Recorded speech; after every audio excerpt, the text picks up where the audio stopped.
25 তারিখে ইনশাআল্লাহ আপনাদের দয়া আল্লাহর রহমতে আমি দেশে ফিরে যাব।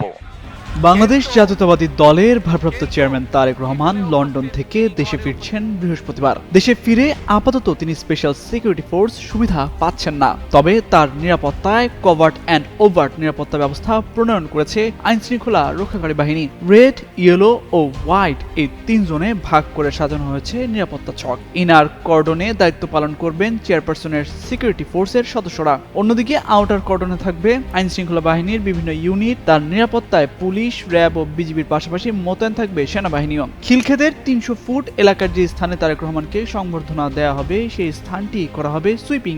একসঙ্গে সুইপিং করা হবে রাজধানীর এভারকেয়ার হাসপাতালও। তাই এলো ইনোভার, যেন আপনি লাইফে থাকেন রেডি প্রতিদিন।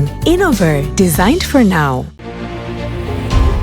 সূত্র জানায় তারেক রহমানের নিরাপত্তা নিশ্চিতে সরকারের উচ্চ পর্যায় থেকে সর্বোচ্চ নিরাপত্তামূলক ব্যবস্থা নেওয়ার জন্য এর মধ্যে বেশ কয়েকটি বৈঠক হয়েছে। বৈঠক করেছে আইনশৃঙ্খলা রক্ষাকারী বাহিনীর বিভিন্ন ইউনিট এবং সিএসএফ। মঙ্গলবারও ঢাকার মেট্রোপলিটন পুলিশ এবং বিএনপির পক্ষ থেকে নিরাপত্তা সংক্রান্ত একাধিক সমন্বয় সভা অনুষ্ঠিত হয়েছে।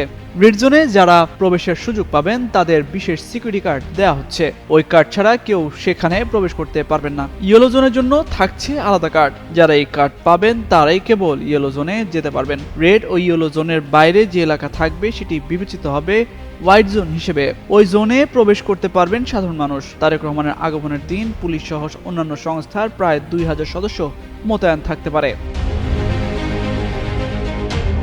স্বরাষ্ট্র উপদেষ্টা অবসরপ্রাপ্ত লেফটেন্যান্ট জেনারেল মোহাম্মদ জাহাঙ্গীর আলম চৌধুরী সোমবার আইন শৃঙ্খলা সংক্রান্ত উপদেষ্টা পরিষদ কমিটির 18তম সভা শেষে সাংবাদিকদের বলেছিলেন, তারেক রহমানের দেশের নিরাপদ আগমন নিশ্চিত করার জন্য ইতিমধ্যে সর্বোচ্চ নিরাপত্তা ব্যবস্থা নেওয়া হয়েছে। সরকার জননিরাপত্তা বজায় রাখতে প্রতিশ্রুতিবদ্ধ।